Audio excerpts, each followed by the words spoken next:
जैसे medical science जो है वो सबूत के ऊपर बात करती है, एविडेंस के ऊपर बात करती है और मेडिकल साइंस के अंदर हमारे पास सर्टेन टेस्ट हैं जिनको करके परफॉर्म करके हमारी बॉडी के अंदर होने वाली या जिस्म के अंदरूनी मामलात में होने वाली तब्दीलियों में, तगयरात में, मामलात में जो तब्दीलियाँ रूनुमा होती हैं उसके बाद फिर मौलिक से रब्ता करके उसका इलाज जो है उसकी तशख़ीस की जाती है, उसका इलाज शुरू किया जाता है। जो आपने अभी जो अलामात बताई हैं और इसके साथ आपने जो हल बताए हैं वो आम फ़हम इंसान को और आम तौर पे लोगों को ना तो मालूम है और ना लोगों को पता होते हैं।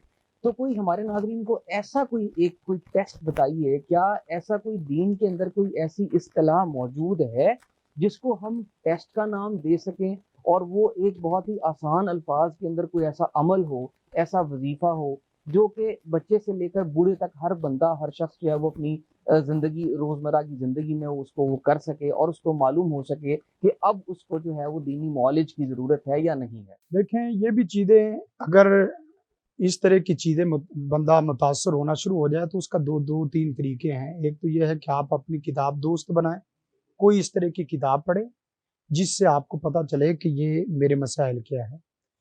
किताब वो जादू के मुतल्लिका मसाइल है, जादू जिन्नात के मुतल्लिका, मेरा थीसी भी इसी तरह इसी पे है, सेहर इजाला सेहर के मुरव्वजा तरीके और उनकी शरीयत और ये अवेलेबल हैं। अवेलेबल है, सारी चीज़ें हैं जो जिससे एक आम आदमी जो उर्दू पढ़ना जानता है, वो अरबी नहीं पढ़ सकता, उर्दू सिर्फ पढ़ना जानता है, वो पढ़ के अंदाजा कर सकता है कि अब मेरे मसाइल डॉक्टर वाले नहीं हैं। हत्ता कि वो चीज़ें पढ़ेगा तो वो कसम भी उठा दे कि मैं मेडिकली मरीज नहीं हूँ, मैं रूहानी मरीज हूँ। तो यकीन करें कि आप हानिस नहीं होंगे, झूठे नहीं होंगे। मसलन एक आदमी, उसके घर में मुसलसल खून के छींटे आ रहे हैं।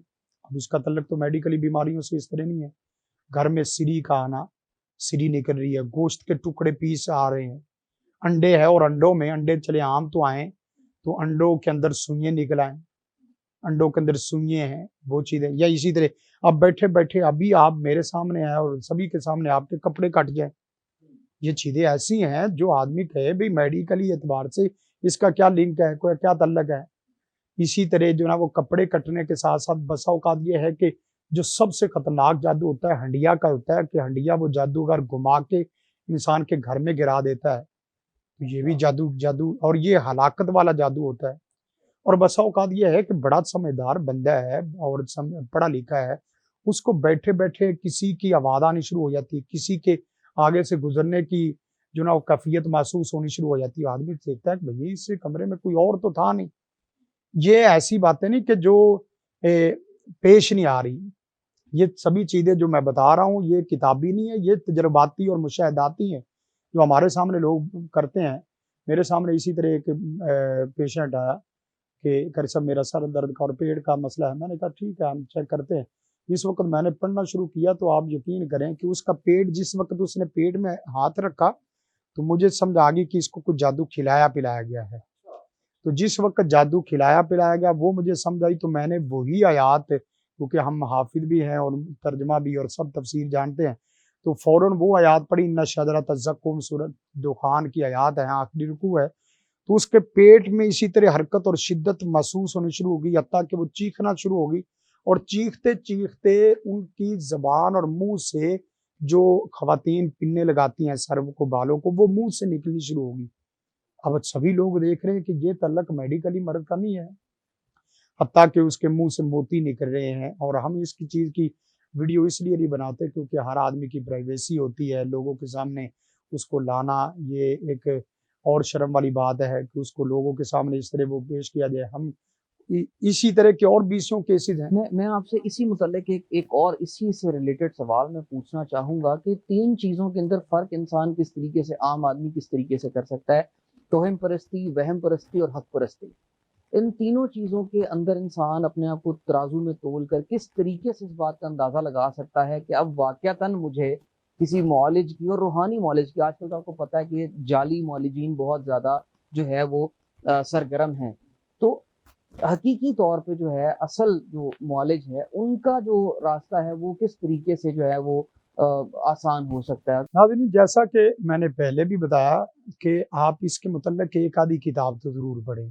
देखें इल्मी चीज़ों में जाएंगे तो एक आधी किताब या कोई छोटा सा लिटरेचर या कोई लेक्चर इस तरह का सुने कि जिससे आपको अंदाज़ा हो। मसलन ये वाज़ेह चीज़ें हैं कि हकीकी आलिम कौन है और गैर हकीकी कौन है, पढ़ा लिखा आदमी कौन है और जाहिल कौन है। ये चीज़ें आम मुआशरती जो हैं वो मुआशरे के सामने आती जाती हैं, मुआशरे में लोग पहचान लेते हैं।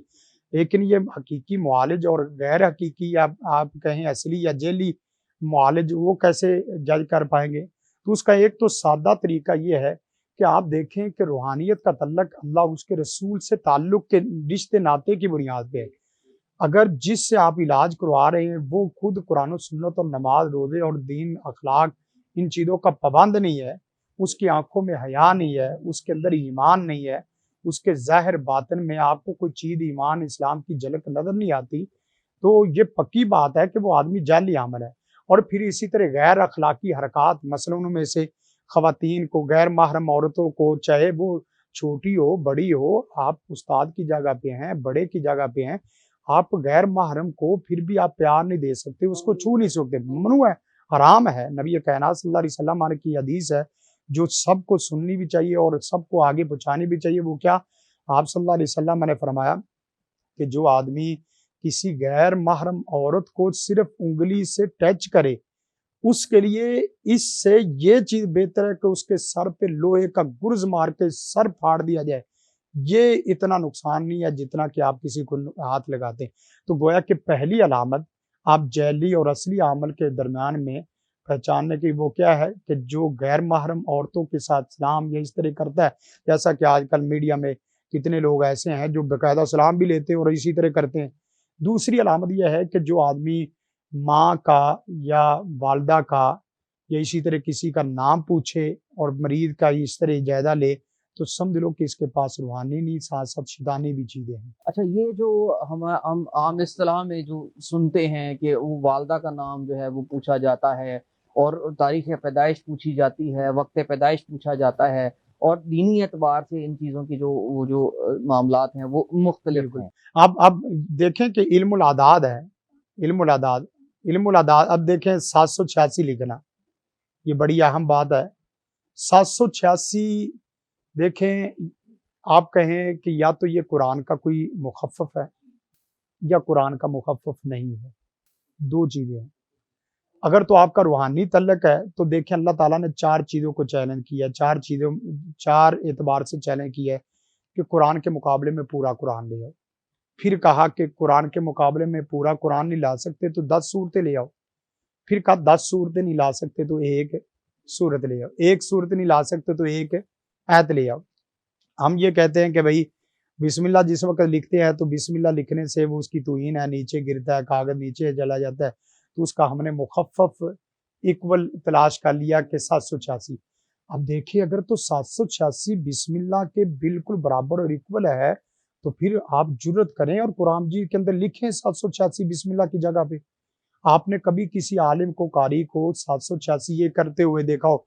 अल्लाहु अकबर 786 अल्हम्दुलिल्लाह रब्बिल आलमीन, अल्लाहु अकबर। या जिस तरह आप मेहमान के तौर पे हमारे यहाँ आए और वो कहे कि हमारे यहाँ ये आम मुहावरा है पंजाबी में कि सत बिस्मिल्लाह, बिस्मिल्लाह जी आए। आप किसी अपने बाबे दादे को कहें कि 786 आए जी, तो गोया के जो हरूफ और हिस्सों में जो आदमी लिखता है और तवीद देता है, तो पक्की बात है ये इसका इल्म और रूहानियत से कोई तल्लक नहीं है।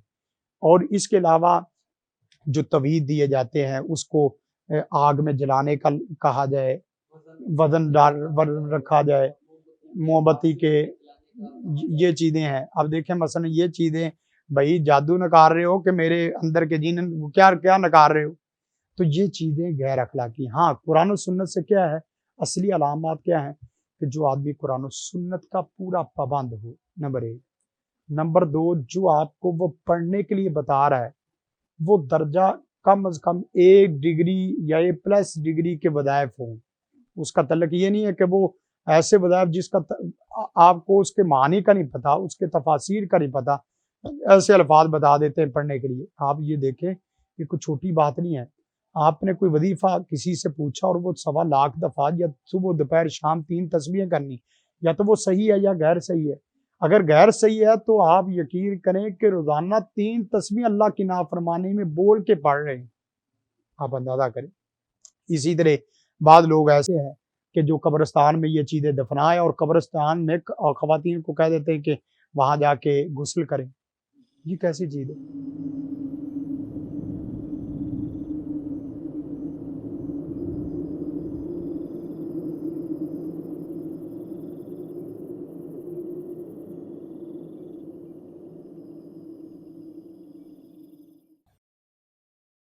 जिंदगी शऊर से। अल हिक्मा इंटरनेशनल।